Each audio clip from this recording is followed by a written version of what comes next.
আমি মীনাক্ষী চলে এসেছি চিকেন বিরিয়ানি রান্না করতে।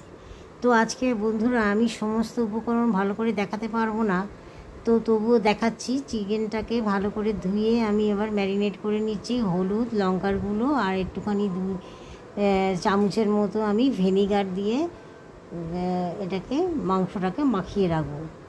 আর এদিকে আমি গিয়ে পেঁয়াজগুলো কেটে রেখেছি। পেঁয়াজ আর আদা আর রসুন একসঙ্গে পেস্ট করে নিয়েছি। নিয়ে এদিকে আমি আলুটা সেদ্ধ করে ভেজে নেব। এবার মাংসটাকে তো ভালো করে মাখিয়ে নিলাম। আর এদিকে আমি কড়াতে অলরেডি আমি পেঁয়াজ তেজপাতা দিয়ে ভেজে মাংসটাকে কষিয়ে নিয়েছি। তো দেখো বন্ধুরা, আজকে আমার একটু তাড়া ছিল, সেই তাড়াহুড়োর জন্যেই সমস্তভাবে রান্নাটা ভালো করে দেখাতে পারলাম না। এদিকে সব উপকরণগুলো আমি একটা করে দেব। এই গোলাপ জল দেব, তারপরে কেওড়া জল দেব, তারপরে আমি একটু আতর দিয়ে দেবো, আর বিরিয়ানির মশলাটা আমি 2 চামচের মতো দিয়ে দেবো।